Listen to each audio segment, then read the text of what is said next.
আপনারা জানেন যে হর ঘর তিরঙ্গা অভিযান এটা স্বাধীনতা দিবস উপলক্ষে 2022 থেকে এই অভিযান এই কর্মসূচি উদযাপিত হচ্ছে। আমরা 2022 এবং 2023 এই 2 বছর তিরঙ্গা অভিযান আমরা করেছিলাম। প্রতি ঘরে তিরঙ্গা পতাকা উত্তোলিত হয়েছিল। 13 থেকে 15 আগস্ট এই 3 দিন এই জাতীয় পতাকা প্রত্যেক বাড়ি বাড়িতে জনগণ আমাদের এই রাজ্যে পতাকা উত্তোলিত করেছিল। তদ্রুপভাবে এই বছরও 2024 এই বছরও আমরা এই অভিযান উপলক্ষে বিভিন্ন কর্মসূচি এবং প্রচার প্রসার ইত্যাদি নেওয়া আরম্ভ করে দিয়েছি আমরা। আপনারা ইতিমধ্যেই জানেন যে গত 1 আগস্ট মাননীয় মুখ্যমন্ত্রী প্রফেসর ডাক্তার মানিক সাহার নেতৃত্বে সচিবালয়ে একটি প্রস্তুতি সভা অনুষ্ঠিত হয়ে গেছে। সেই সভায় বিভিন্ন ধরনের সিদ্ধান্ত হয়েছিল। এছাড়াও গতকাল কেন্দ্রীয় সরকারের মিনিস্ট্রি অফ কালচার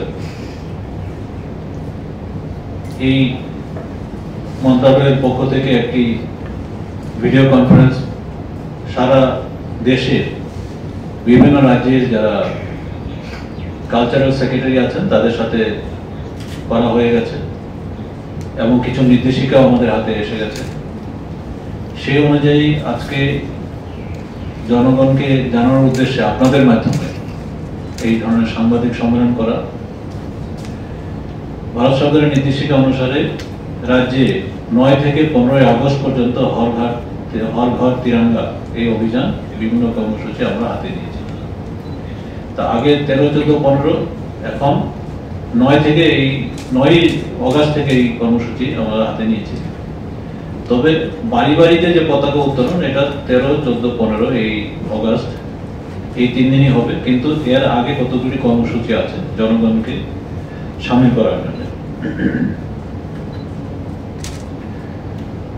এর মধ্যে যেগুলি রয়েছে সেগুলি হচ্ছে যেমন তিরঙ্গা যাত্রা, প্রসেশন হবে তিরঙ্গা নিয়ে, Tiranga rally, bike rally, car rally বা সাইকেল র্যালি যেভাবে আমরা অনুষ্ঠিত করতে পারি।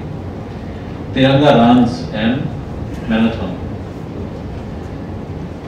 কনসার্ট, তিরঙ্গা কনসার্ট হবে, musical concert, Tiranga canvas, Tiranga pledge, Tiranga tribute সম্মান প্রদর্শন করা, তিরঙ্গা মেলা এবং তিরঙ্গা সেলফি। এই কর্মসূচিগুলি আমাদের 9 তারিখ থেকে আগামীকাল থেকেই শুরু হচ্ছে। তো সবগুলি প্রোগ্রামে যে আমরা 9 তারিখ থেকে শুরু করতে পারবো এরকম না, তো টোকেন হিসাবে হয়তো কালকে থেকে শুরু হবে, কিছু 10 তারিখে হতে পারে, 11 তারিখে হতে পারে। জেলাতে তাদের এখন আপনারা জানেন পঞ্চায়েত ইলেকশনও চলছে, জেলা শাসকরাও সেখানে এনগেজ আছেন, সুতরাং ডেটের হয়তো কিছুটা এদিক ওদিক হতে পারে। যাই হোক, কিন্তু আমাদের 9 তারিখ থেকেই এই কর্মসূচি আমরা হাতে নিয়েছি। 9 আগস্ট থেকে রাজ্যের সবকটি জেলায় প্রশাসনের উদ্যোগে তিরঙ্গা যাত্রা অনুষ্ঠিত হবে। এই হচ্ছে আমাদের কর্মসূচি। 12 থেকে 13 আগস্ট এই 2 দিন এই 2 দিন যুব বিষয়ক এবং ক্রীড়া দপ্তরের উদ্যোগে অনুষ্ঠিত হবে তিরঙ্গা র্যালি। তাছাড়াও 9 আগস্ট থেকে যুব বিষয়ক এবং ক্রীড়া দপ্তরের উদ্যোগে তিরঙ্গা রানস এর আয়োজন করা হয়েছে। ম্যারাথন করা যাবে না, আসলে ম্যারাথন অনেক 22 কিলোমিটার ম্যারাথন করা এটা সমস্যা হবে, যদিও ম্যারাথন এখানে লেখা হয়েছে আমরা ম্যারাথন করতে হবে, সুতরাং এটা রান হিসাবেই করা হবে। 3 কিলোমিটার বা 5 কিলোমিটার এরকম ধরনের রান করা হবে। 9 থেকে 13 আগস্ট তথ্য সংস্কৃতি বিষয়ক দপ্তরের উদ্যোগে রাজ্যভিত্তিক তিরঙ্গা কনসার্টের আয়োজন করা হবে। তাছাড়াও জেলাগুলিতে জেলা প্রশাসনের উদ্যোগে তিরঙ্গা কনসার্টের আয়োজন করা হবে। 9 আগস্ট থেকে 13 আগস্ট এই কয়েকদিন রাজ্যের বিভিন্ন জায়গায় তিরঙ্গা ক্যানভাস লাগানো হবে। এই ক্যানভাসে জনসাধারণ হর ঘর তিরঙ্গা এই কথাটি এই তিনটি ওয়ার্ড আছে, তিনটি ওয়ার্ড লিখতে পারবেন, অথবা জয় হিন্দ এই কথাটি যে কোনো জাতীয় ভাষায় লিখে তাতে স্বাক্ষর করবেন।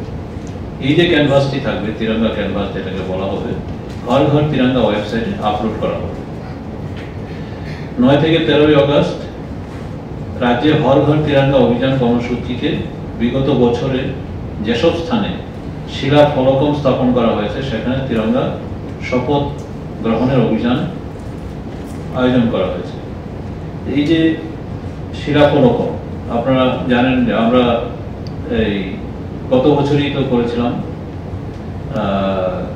2023-এ, সেটা ছিল যে বীর শহীদদের প্রতি সম্মান জানানো, এবং সেই উদ্দেশ্যে বিভিন্ন রাজ্যের বিভিন্ন জায়গায় শিলা ফলকম করা হয়েছিল। তারপর অমৃত বাটিকা তৈরি করা হয়েছিল। সেই সব স্থানে তিরঙ্গা পতাকা তো দেওয়া হবে, এছাড়া এই ধরনের অনুষ্ঠান, সেখানে শপথ গ্রহণ অনুষ্ঠান করা হবে।